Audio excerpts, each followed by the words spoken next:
Hi everyone, आज के lecture में हम ऑप्टिक्स से क्वेश्चन सॉल्व करेंगे। क्वेश्चन सॉल्व करने से पहले हम कुछ बेसिक टर्म्स के बारे में डिस्कस करेंगे। मान लीजिए आपके पास इस तरह से एक बीकर रखा है जिसके अंदर हमने एक लिक्विड को फिल करके रखा है। ठीक है, इस लिक्विड के अंदर हमने एक ऑब्जेक्ट को प्लेस कर रखा है। ठीक, अब देखो बच्चे, आपने डे टू डे लाइफ में ये फील किया होगा कि किसी वाटर फिल्ड कंटेनर में ऑब्जेक्ट्स आपको थोड़े से शिफ्टेड नजर आते हैं। एक्चुअल पोजीशन से ये ऑब्जेक्ट्स की पोजीशन हमें थोड़ी सी शिफ्टेड नजर आती है। अब ऐसा क्यों होता है? देखो, इस ऑब्जेक्ट से infinite number of light rays दूसरे मीडियम में एंटर कर रही होंगी। ठीक है, इस तरह से अगर रे फॉल कर रही है तो अनडेविएटली पास हो जाएगी। ठीक है, मान लीजिए बेटा, इस पॉइंट पर इस तरह से इंसिडेंट रेज फॉल हो रही हैं और यहाँ पे एंगल ऑफ इंसिडेंस आई बन रहा है। ठीक है, light rays denser to rarer जा रही है, इसीलिए light ray away from the normal bend हो जाएगी और इस तरह से लाइट रे आपकी रिफ्रैक्ट कर जाएगी दूसरे मीडियम में। ठीक है, अब यहाँ पे मान लीजिए ऑब्जर्वर है, इस ऑब्जर्वर को इस कॉइन की पोजीशन कहाँ पर अपेयर होगी? ठीक है, अब देखो बच्चे, मैंने आपको बताया था कि जहाँ पे रिफ्रैक्टेड रेज मीट करें उस पॉइंट पर इमेज का फॉर्मेशन होता है। ठीक है, जैसे मान लीजिए ये आपके पास कोई प्लेन मिरर है और इस प्लेन मिरर पर इस तरह से इंसिडेंट रेज फॉल हो रही है। ठीक है, अब मिरर है, रेज पीछे तो नहीं जा सकती, रेज जो होंगी वो इस तरह से रिफ्लेक्ट बैक हो जाएंगी। ठीक है, जिस एंगल पर इंसिडेंट करी थी उसी एंगल पर रिफ्लेक्ट बैक करेंगी और इस पॉइंट पर आकर ये जो रिफ्लेक्टेड रेज होंगी ये मीट करेंगी। ठीक है, जहां पर जिस पॉइंट पर रिफ्लेक्टेड रेज मीट करें उस पॉइंट पर इमेज का फॉर्मेशन होता है और जिस पॉइंट पर इंसिडेंट रेज मीट करें उस पॉइंट पर ऑब्जेक्ट का फॉर्मेशन होता है। तो यानी कि इस पॉइंट पर इंसिडेंट रेज का वर्चुअल इंटरसेक्शन हो रहा है, यानी कि इस पॉइंट पर आपके पास वर्चुअल ऑब्जेक्ट फॉर्म होगा। ठीक है, जबकि यहाँ पे रिफ्लेक्टेड रेज मीट हो रही है, यानी कि इस पॉइंट पर आपकी इमेज का फॉर्मेशन रहेगा। ठीक है, सेम यहाँ पे भी हो रहा है, ये इंसिडेंट रेज है, इंसिडेंट रेज इस तरह से रिफ्रैक्ट हो गई तो ये आपके पास रिफ्रैक्टेड रेज है। रिफ्रैक्टेड रेज को अगर मैं बैक ट्रेस करूंगी तो यहाँ पर जो आपके पास इंटरसेक्टिंग पॉइंट रहेगा और इसी पॉइंट पर अपने पास इमेज बनने वाली है। ठीक है, यानी कि इस पॉइंट पर इस ऑब्जर्वर को इस कॉइन की इमेज मिलेगी। ठीक है, अब देखो बच्चे, यहाँ से लेकर यहाँ तक ये एक्चुअल डेप्थ है, ये एक्चुअल डेप्थ है इस कॉइन की, और जबकि यहाँ से लेकर यहाँ तक ये इस कॉइन की अपरेंट डेप्थ है। ठीक है, ये अपरेंट पोजीशन है। ठीक, अब देखो बच्चे, जो आपका एक्चुअल डेप्थ और अपरेंट डेप्थ और refractive index of the mirror object जो भी आपके पास मीडियम है, मान लीजिए म्यू रिफ्रैक्टिव इंडेक्स है मीडियम का, तो म्यू होता है आपके पास actual depth over apparent depth के इक्वल। ठीक है, ये फॉर्मूला है और इसी फॉर्मूले का यूज हम अपने क्वेश्चन में करेंगे। ठीक है, refractive index of the medium is equals to actual depth divided by apparent depth. ठीक है, अब देखो आपके पास क्वेश्चन क्या है। A transparent cube of size 210 millimetre contains a small air bubble. It its apparent distance when viewed through one face of the cube is 100 millimeter and viewed through the opposite face is 40 millimeter. What is the actual distance of the bubble from the second face and what is the refractive index of the material of the cube? ठीक है, आपके पास question में एक slab दे रखा है, cube दे रखा है। ठीक,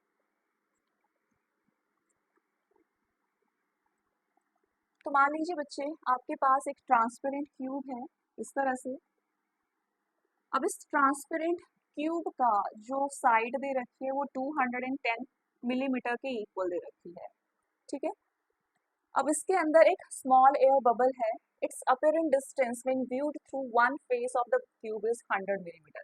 जब हमने एक साइड से इसको ऑब्जर्व किया तो हमें जो बबल है, बबल की पोजीशन 100 मिलीमीटर के इक्वल अपीयर हुई, यानी कि ये 210 है तो इसके हाफ यहाँ पर हमें अपीरेंट पोजीशन अपीयर होगी बबल की। ठीक है, तो ये है अपीरेंट पोजीशन या फिर अपीरेंट डेप्थ ठीक है, फ्रॉम फेस 1। अब इसके बाद बोला है जब हम दूसरे फेस पे गए, अपोजिट साइड से जब हमने ऑब्जर्व किया, तो अपोजिट साइड से हमें 40 मिलीमीटर पर बबल की पोजीशन अपीयर हुई, यानी कि 40 मिलीमीटर यहाँ पर मान लीजिए 40 मिलीमीटर पर हमें बबल की पोजीशन अपीयर हुई। तो इस साइड से ये रहेगी आपकी अपीरेंट डेप्थ। ठीक है, आपसे पूछा गया है कि इस क्यूब का रिफ्रैक्टिव इंडेक्स क्या होगा। अब देखो बच्चे, यहाँ से जब मैं इसको ऑब्जर्व कर रही थी तो यहाँ से मुझे अपीरेंट डेप्थ मिली 100 मिलीमीटर के इक्वल। ठीक है, मान लीजिए जो बबल है इन दो पोजीशंस के बीच में रहने वाला है बबल। ठीक है, तो बबल की जो एक्चुअल पोजीशन है वो मान लीजिए x के इक्वल है। ठीक है, इस सरफेस से फर्स्ट फेस से बबल की एक्चुअल पोजीशन x के इक्वल है और दूसरे सरफेस से बबल की पोजीशन होगी आपकी 210 माइनस x के इक्वल। इस फेस से बबल की पोजीशन को हमने x के इक्वल कंसीडर किया और दूसरे फेस से बबल की पोजीशन को हमने 210 माइनस x के इक्वल कंसीडर किया। ठीक है, अब यहाँ से refractive index of the medium ये होगा actual depth divided bye apparent depth के इक्वल। ठीक है, एक्चुअल डेप्थ यहाँ से फर्स्ट सरफेस से एक्चुअल डेप्थ आपके पास x के इक्वल है और अपीरेंट डेप्थ आपके पास 100 मिलीमीटर के इक्वल है, क्योंकि इस ऑब्जर्वर को जो बबल है वो 100 मिलीमीटर के डिस्टेंस पर दिखाई दे रहा है, तो ये म्यू के इक्वल हो जाएगा। ठीक है, अब देखो जब हम सेकेंड सरफेस से ऑब्जर्व कर रहे हैं, जब हमने सेकेंड सरफेस से ऑब्जर्व किया तो इस केस में refractive index is equals to actual depth. Actual depth आपके पास 210 माइनस एक्स के इक्वल होगा। ठीक है, 210 minus x and real depth जो आपके पास अपीरेंट डेप्थ है, अपीरेंट डेप्थ इज 40। ठीक है, अब देखो बेटा रिफ्रैक्टिव इंडेक्स तो मीडियम का सेम ही रहने वाला है, तो फर्स्ट और सेकंड इक्वेशन को हम कंपेयर करेंगे। ये मान लीजिए फर्स्ट इक्वेशन है और ये आपके पास सेकंड इक्वेशन है। लेफ्ट हैंड साइड इन दोनों इक्वेशंस का सेम है, यानी कि राइट हैंड साइड भी सेम हो जाएगा। तो आपके पास इक्वेशन बनेगी x over 100 is equals to 210 minus x over 40। ठीक है, लेफ्ट हैंड साइड पे म्यू, यहाँ पे भी म्यू, यानी कि राइट हैंड साइड भी हो जाएगी इन दो इक्वेशंस की इक्वल। यहाँ पे 0 से 0 कैंसिल हो जा रहा है, तो 4x is equals to 10 into 210 minus x, so 4x is equals to 2100 minus 10x। इसको इस तरफ ले जाऊंगी तो ये बनेगा 14x इज इक्वल्स टू 2100 और x is equals to 2100 divided by 14। ठीक है, तो ये जा रहा है 115, so x is equals to 150। तो एक्चुअल डेप्थ आपके पास आ रही है 150 के इक्वल। 150 आपके पास एक्चुअल डेप्थ की वैल्यू है। ठीक है, हमसे पूछा है the distance of the bubble from the second phase. Second phase से बबल की एक्चुअल पोजीशन क्या है, तो ये होगा 210 माइनस एक्स के इक्वल। ठीक है, डिस्टेंस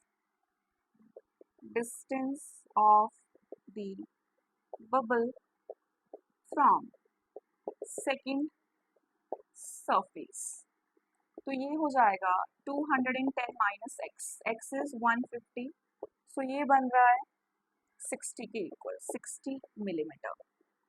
ठीक है, and what is the refractive index of the material of the cube. आपसे refractive index of the material of the cube पूछा गया है, तो रिफ्रैक्टिव इंडेक्स हम निकाल सकते हैं, mu is equals to real depth is 150 actual depth and apparent depth आपके पास 100 मिलीमीटर के इक्वल है, तो 0 से 0 कैंसिल हो गया, 1.5।